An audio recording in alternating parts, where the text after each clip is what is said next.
ಎದೆ ನೋವು ಬಂದರೆ ಅದು ಹಾರ್ಟ್ ಅಟ್ಯಾಕೇ ಆಗಿರಬೇಕು ಅಂತ ಏನಿಲ್ಲ. ಆದರೆ ಎಷ್ಟೋ ಸಲ ಗ್ಯಾಸ್ ಟ್ರಬಲ್ ಕೂಡ ನಮ್ಮನ್ನು ಯಾಮಾರಿಸುತ್ತೆ. ಇನ್ನು ಕೆಲವೊಮ್ಮೆ ಹಾರ್ಟ್ ಪ್ರಾಬ್ಲಮ್ ಕೂಡ ಅಸಿಡಿಟಿ ಥರನೇ ಕಾಣಿಸುತ್ತೆ. ಬನ್ನಿ ಈ ಕನ್ಫ್ಯೂಷನ್ನ ಕ್ಲಿಯರ್ ಮಾಡ್ಕೊಳ್ಳೋಣ. ಸಾಮಾನ್ಯವಾಗಿ ಗ್ಯಾಸ್ ಟ್ರಬಲ್ ಆದಾಗ ಎದೆ ಉರಿ, ಹೊಟ್ಟೆ ಉಬ್ಬರ, ಉಳಿತೇಗು ಬರುತ್ತೆ. ಆದರೆ ಹಾರ್ಟ್ ಪ್ರಾಬ್ಲಮ್ ಕೂಡ ಎದೆ ಉರಿ ಅಥವಾ ಎದೆ ಬಾರದ ಥರನೇ ಕಾಣಿಸ್ಕೋಬೋದು. ಬರೀ ಎಡಗಡೆ ನೋವು ಬರಬೇಕು ಅಂತೇನಿಲ್ಲ. ಇದೇ ಕಾರಣಕ್ಕೆ ಎಷ್ಟೋ ಜನ ಸುಮ್ಮನೆ ಭಯ ಬೀಳ್ತಾರೆ, ಇಲ್ಲ ನಿಜವಾದ ಹಾರ್ಟ್ ಪ್ರಾಬ್ಲಮ್ನ ಅಸಿಡಿಟಿ ಅಂತ ನಿರ್ಲಕ್ಷ್ಯನೂ ಮಾಡಿಬಿಡ್ತಾರೆ. ಅಸಿಡಿಟಿ ಬರೋದಕ್ಕೆ ನಮ್ಮ ಜೀವನ ಶೈಲಿಯ ಈ 3 ತಪ್ಪುಗಳೇ ಕಾರಣ. ಅದು ಯಾವುದಂದರೆ ಹರಿ, ವರಿ, ಕರಿ. ಹರಿ ಅಂದರೆ ಗಬಗಬ ಊಟ ಮಾಡೋದು, ಟೈಮ್ಗೆ ತಿಂದೇ ಇರೋದು, ಊಟನ ಸ್ಕಿಪ್ ಮಾಡೋದು. ವರಿ ಅಂದರೆ ಸ್ಟ್ರೆಸ್ ಅಥವಾ ಟೆನ್ಷನ್ ಮಾಡ್ಕೊಳ್ಳೋದು. ಕರಿ ಅಂದರೆ ಸಿಕ್ಕಾಪಟ್ಟೆ ಖಾರ, ಮಸಾಲೆ, ಎಣ್ಣೆ ಪದಾರ್ಥನ ತಿನ್ನೋದು.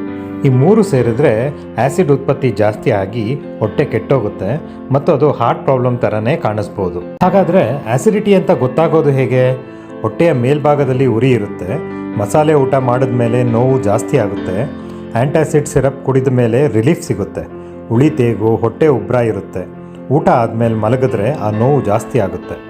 ಇದು ಆ್ಯಸಿಡಿಟಿಯ ಲಕ್ಷಣಗಳು.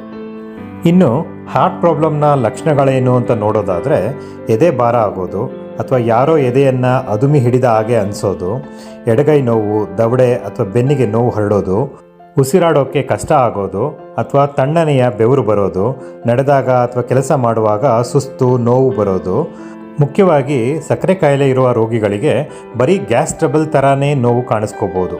ಗ್ಯಾಸ್ಟ್ರಿಕ್ನ ತಡಿಬೇಕು ಅಂತಂದರೆ ಸರಿಯಾದ ಟೈಮ್ಗೆ ಊಟ ಮಾಡಿ, ರಾತ್ರಿ ಹೊತ್ತು ಎಣ್ಣೆ, ಮಸಾಲೆ ಪದಾರ್ಥನ ತಿನ್ನಬೇಡಿ, ಮತ್ತು ಕಾಫಿ, ಟೀ ಕಡಿಮೆ ಮಾಡಿ, ಸ್ಟ್ರೆಸ್ ಕಡಿಮೆ ಮಾಡ್ಕೊಳ್ಳಿ, ಸ್ಮೋಕಿಂಗ್ ಮತ್ತು ಆಲ್ಕೋಹಾಲ್ನ ಬಿಟ್ಬಿಡಿ. ಮುಖ್ಯವಾಗಿ ಊಟ ಆದ ತಕ್ಷಣ ಮಲಗಬೇಡಿ. ಕೊನೆಯದಾಗಿ ಎದೆ ನೋವು ಜೋರಾಗಿದ್ದರೆ ಅಥವಾ ನಿಮಗೆ ಡೌಟ್ ಇದ್ದರೆ ದಯವಿಟ್ಟು ಅದು ಗ್ಯಾಸ್ಟ್ರಿಕ್ ಅಂತ ನೀವೇ ನಿರ್ಧಾರ ಮಾಡ್ಕೋಬೇಡಿ. ತಕ್ಷಣ ಹೋಗಿ ಒಂದು ECG ಮಾಡಿಸಿ ಪರೀಕ್ಷೆ ಮಾಡ್ಕೊಳ್ಳಿ. ನೆನಪಿರಲಿ, ಯಾವಾಗಲೂ ಹೃದಯಕ್ಕೆ ಮೊದಲು ಇಂಪಾರ್ಟೆನ್ಸ್ ಕೊಡಬೇಕು.